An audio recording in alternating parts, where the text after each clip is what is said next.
Grabe, Halloween na naman. Pero this year, naisip kong pag-usapan naman natin mga horror movies. Here is a list of subgenres and other specifics of horror movies. Tapos pupunan ko itong listahan na to ng aking mga reco na movies. Here are Spider Dance Halloween Movie Recommendations.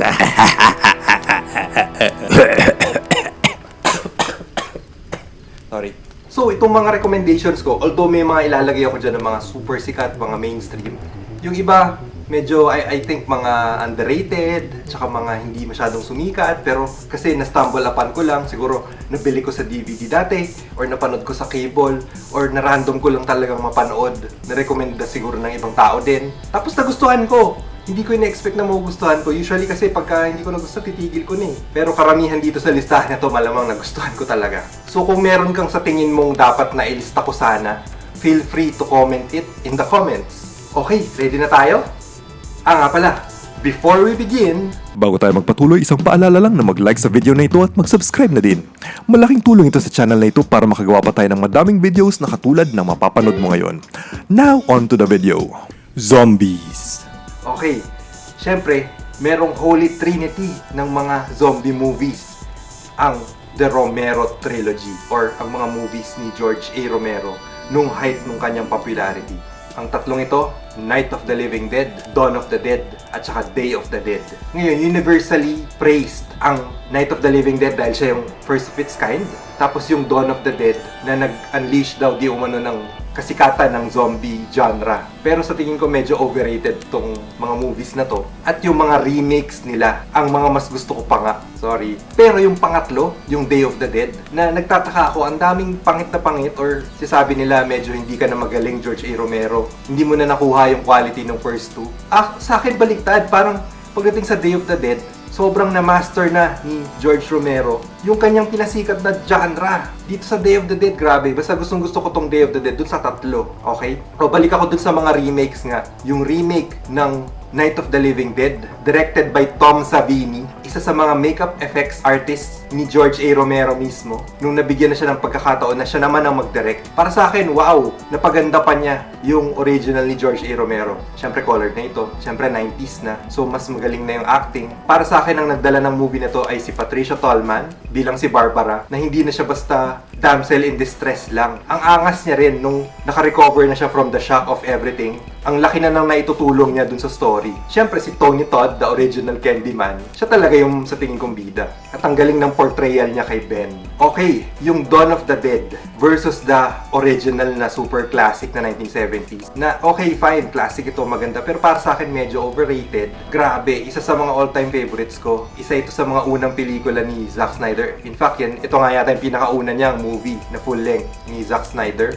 The 2005 Dawn of the Dead remake. My God, nung napanood ko to, paulit-ulit ko na siya pinanood sa sine, sa DVD, may kopya din ako. Tapos ayun na nga, na-push pa ni Zack Snyder yung konsepto ng grupo ng mga survivors na nagtago sa loob ng mall. Mas interesting tsaka mas mabilis yung storya, mas maganda yung tuhog ng storya. So sorry kung sacrilegious pero mas gusto ko yung Dawn of the Dead na remake. Ngayon, isang weird recommendation ko naman na madami ding napangitan, mostly dahil sa ending, is yung The Dead Don't Die. Ito, madali lang hanapin ito. Makakapanood ka nito sigurado. Ang galing nitong movie na to para sa akin. Ang daming sikat na artista. Okay yung mga performances nila. Dark humor, hindi siya straightforward comedy. Hindi rin siya sobrang horror.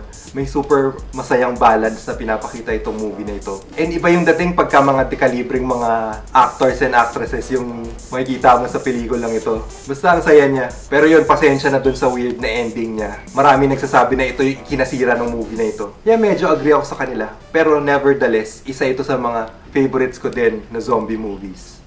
70s horror.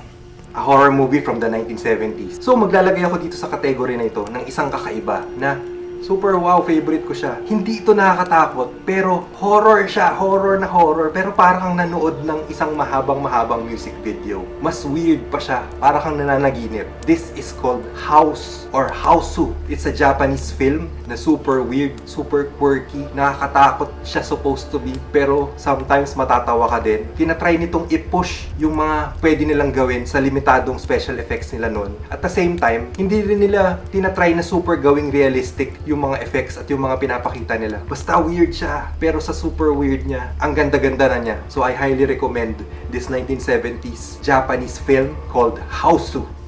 Asian horror. Malamang ang dami na natin napanood ng mga Asian horror films. Nandiyan yung sikat na Train to Busan. Yan, zombie film na naman. Starring Kuya Kim. Nandiyan din yung sikat din na Shutter, na ghost story naman. Starring Piolo Pascual.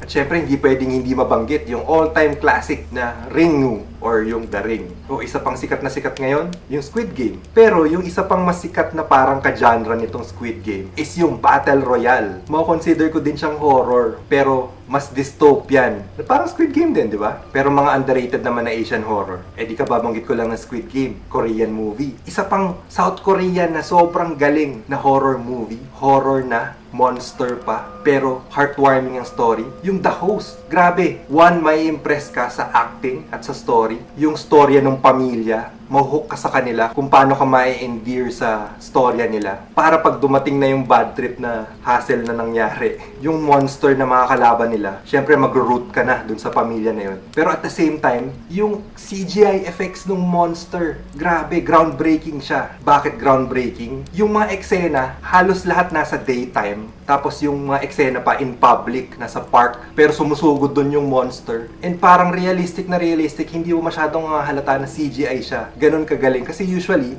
before nun, yung mga CGI, tinatago nila sa dilim. Ang setting is gabi, hindi masyadong maraming tao, para hindi masyadong halata yung effects. Pero dito, grabe. Moving na monster na tumatakbo in broad daylight. Basta, panoorin mo, ang ganda. So, yan yung The Host. Sa local naman, sa Pilipinas, gusto ko yung eerie. Ang ganda ng pagkakasetup niya. And truly, natakot talaga ako sa kanya.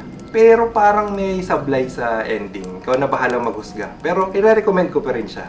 Eerie. Isa pang i-recommend ko pero dahil biased ako kasi umextra ako sa pelikula nito. Yung 5. Anthology siya. So may mga iba't ibang storya. At isa sa mga storya dun sa 5 na yon, nandun ako.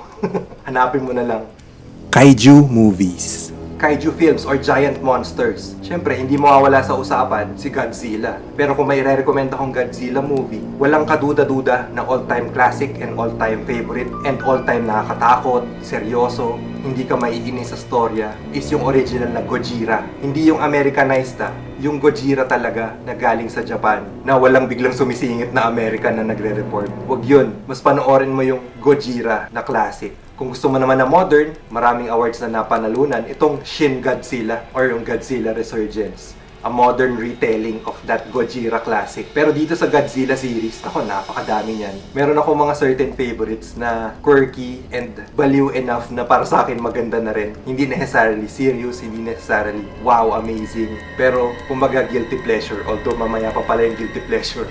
Okay, unahin natin si Godzilla vs. Hedorah or yung Americanized title nito which is Godzilla vs. the Smog Monster. Basta iba tong movie na to.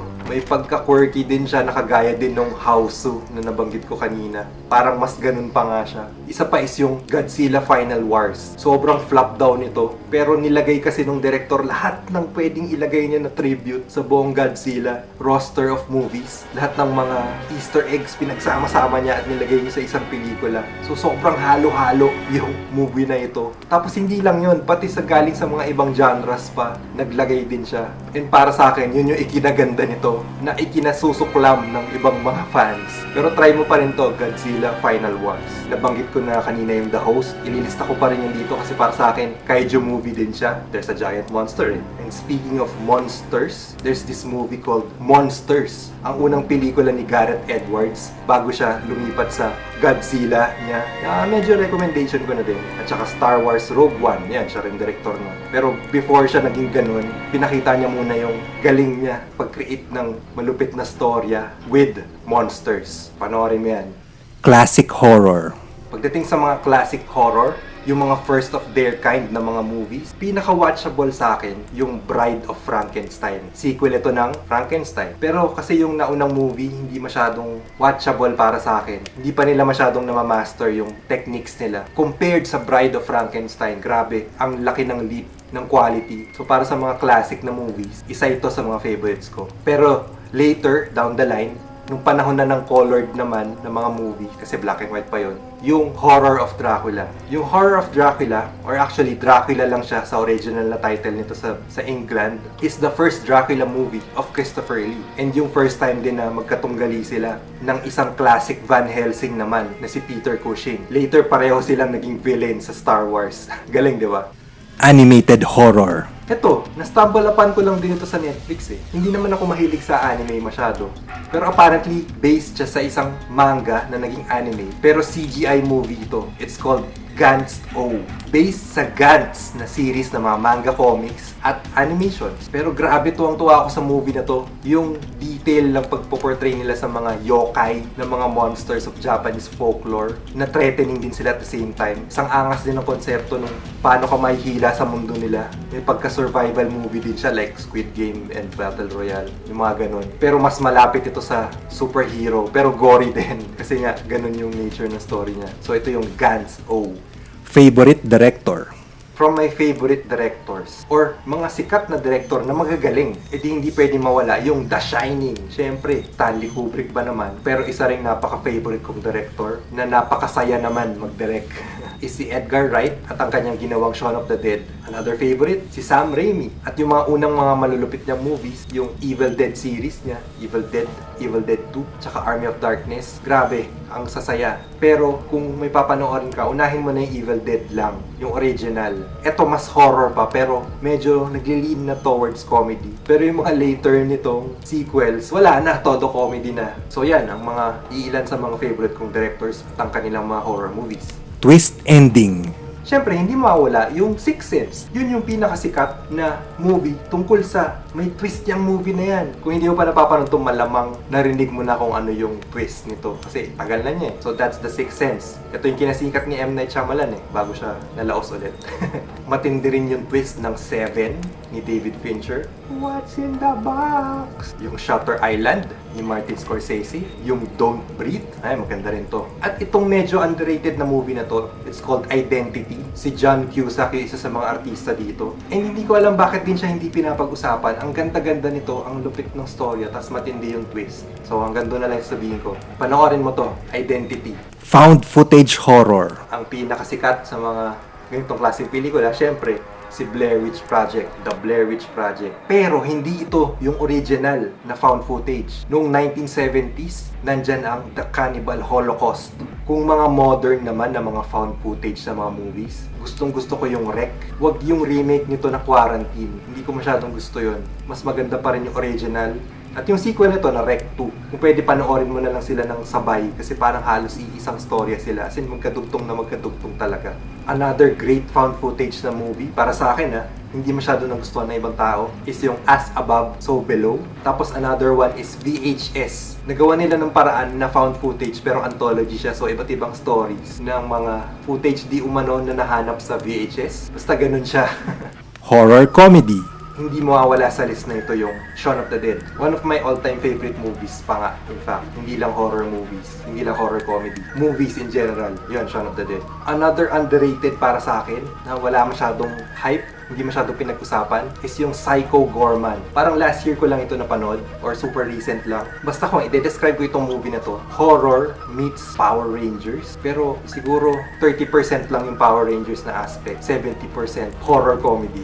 Basta try mo to, Psycho Gorman. 90s horror. For this list, ilalagay ko dito ang Interview with a Vampire. Ayan, okay yan. Classic din yan. Sikat din naman yan. Pero ito, hindi ito sikat. Pero sikat yung direktor. The Frighteners by Peter Jackson. O bago siya nag-Lord of the Rings, gumagawa yan ng madaming mga horror movies. At isa sa mga magaganda is yung The Frighteners. O another one na super sikat na mainstream nung 90s is yung Bram Stoker's Dracula, directed by Francis Ford Coppola, na punong-puno ng mga sikat na artista at binago nila yung imagery ni Dracula. Nag-create sila ng iba't ibang mga designs na malayong-malayo dun sa expectation mo ng kung anong itsura dapat ni Dracula at napasikat din nila.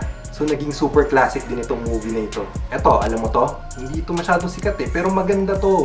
The Devil's Advocate, Keanu Reeves, Al Pacino, Charlize Theron. Oh, di ba? Sobrang sikat. Basta try mo to kung hindi mo to alam. The Devil's Advocate. O ito, isa pang underrated naman. Kevin Bacon na movie naman. Stir of Echoes. Ghost story ito na hindi masyado sumikat. Pero napanood ko siya dati sa VCD pa nga nun eh. Tapos wow, grabe bakit hindi ito sumikat? Ang ganda-ganda niya. Stir of Echoes. Guilty pleasure. Unahin ko na si Juan of the Dead. Hindi ko alam kung bakit ko ito napanood, kung paano. Hindi ko na maalala kung saan ko siya napanood, paano ako nagkaroon ng kopya or basta kung saan man. Pero comedy siya na nakakatawa. Pero ang olats niya, ang bobobo ng mga characters. Pero hindi ko alam, basta guilty pleasure ko din siya. So kasama din sana siya sa list kanina ng mga horror comedies tsaka zombie movie. Pero dito ko siya ilalagay sa guilty pleasure. Juan of the Dead. O ito, isa pang guilty pleasure ko na universally pangit na pangit, lalo na yung mga fans ng original na video game, is yung Resident Evil movies. And I am about to say something very blasphemous. Pero mas na-enjoy ko pa yung mga movies na yun kaysa sa actual story ng video games.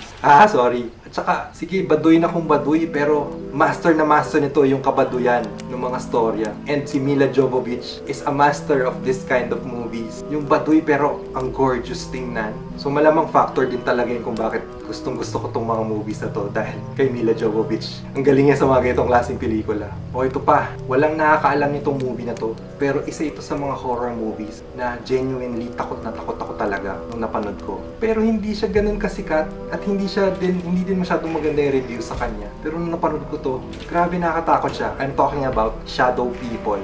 Hindi ko alam kung saan mo to hahanapin. Medyo obscure siya. Pero kasi it talks about a very real condition. Meron ganitong mental condition ng certain mga people na nakakakita sila ng mga actual na taong itim or shadow people.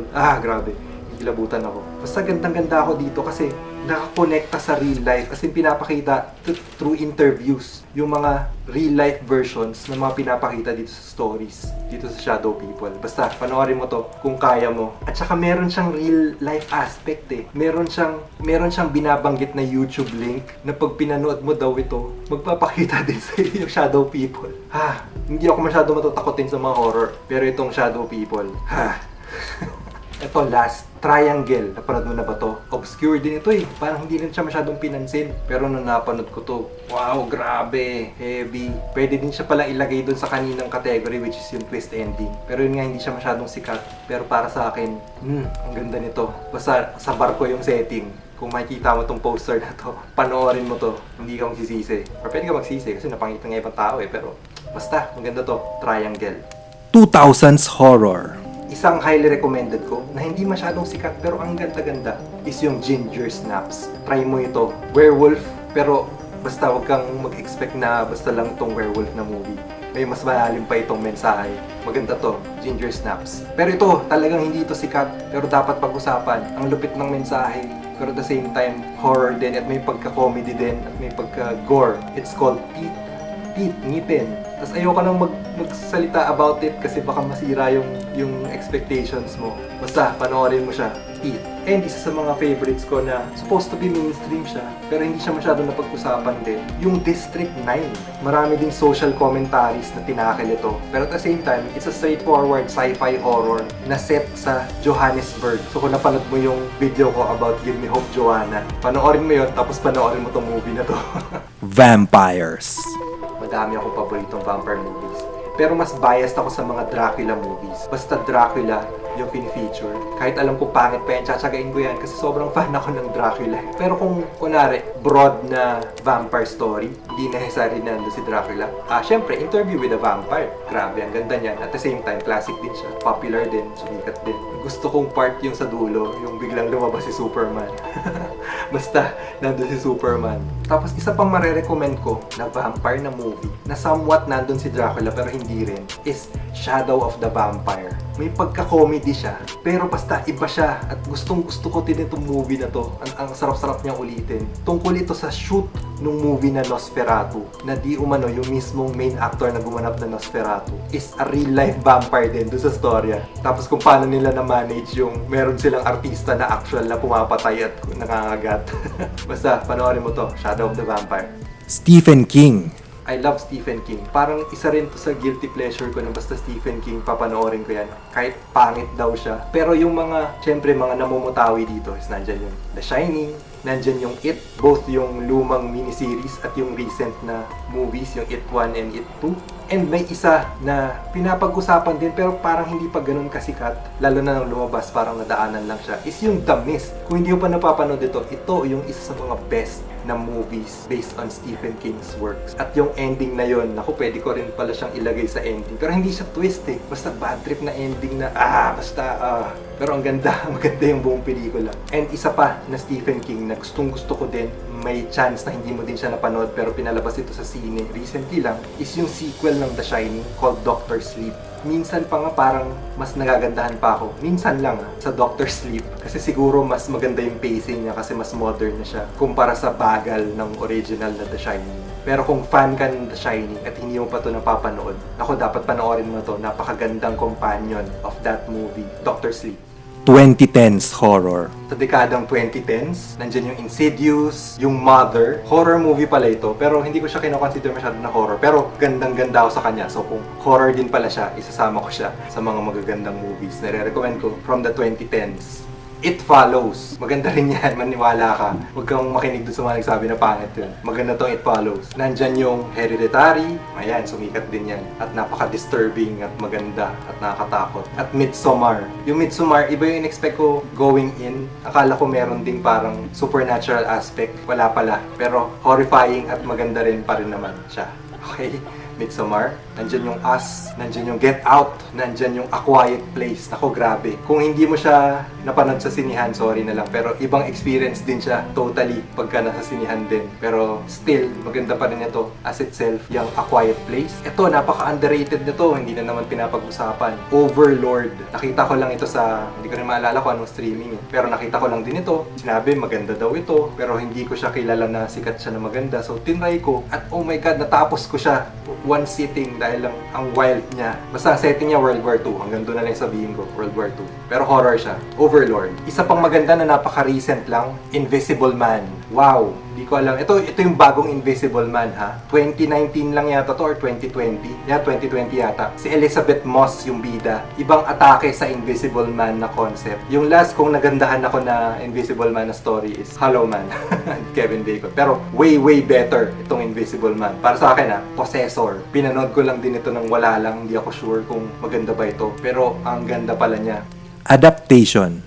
Sa mga adapted na movies from siguro books or comics, marami naman ako nabanggit kanina. Pero gusto ko lang i-shout out yung Dracula na lumabas sa Netflix na pinroduce ng BBC. Ang dami rin napangitan dito. And again, hindi to movie pala. Miniseries siya. Sabi yung first part and second part maganda. Pero yung third part, napangitan na sila, nalabuan sila. Pero para sa akin, as a Dracula fan, and in particular, yung British na Hammer horror version na Dracula, yun yung mga movies ni Christopher Lee. Parang nabigyan nila ng proper homage dito sa series na ito, in particular sa part 3 din. So hindi ako napangitan sa part 3 at nagandahan pa rin ako. At feeling ko kung buhay ngayon si Bram Stoker, magagandahan din siya dito sa version na to, yung Dracula ng BBC. So for adaptation, yun yung i-recommend ko, na huwag ka din makinig sa mga napangitan. Try mo pa rin itong Dracula na to, yung pinaka-recent, at ang galing-galing nung pagkaka-portray nila kay Dracula.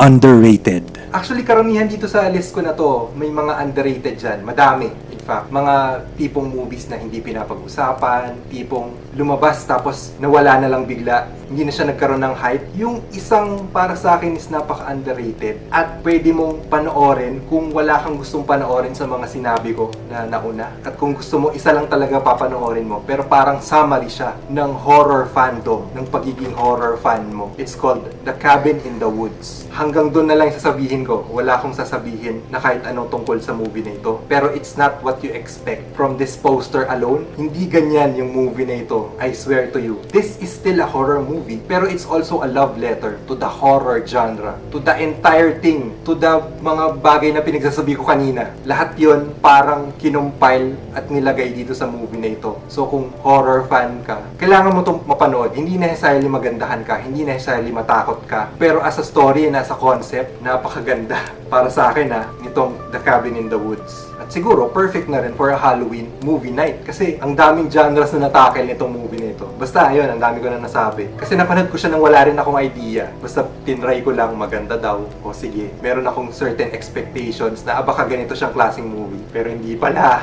Yun. At dyan nagtatapos ang aking mga Halloween movie recommendations. Sana may napili ka sa mga nasabi ko. At ikwento mo sa akin kung nagandahan ka ba or ano ba naman yan, Dan, ang pangit naman ng taste mo. Bakit ganyan yung mga pinagre-recommenda mo sa akin? I-comment mo yan. Okay lang yan. Magalit ka sa akin or matuwa ka. Ikwento mo. Sabihin mo sa akin sa comments, ha? At kung meron akong mga hindi nabanggit na malamang siguro, bakit hindi mo to nabanggit? Isikat to. Or talagang feeling mo, hindi ko alam na sa tingin mo, magagandahan din ako. Pa-comment naman. Okay, yan na muna. I greet you a very happy Halloween. Sana ma-enjoy mo itong Halloween weekend na ito. Even though wala tayong mga Halloween parties or hindi tayo makakalabas, you might as well enjoy it indoors at manood ng mga malulupit na mga Halloween movies. Hanggang sa muli.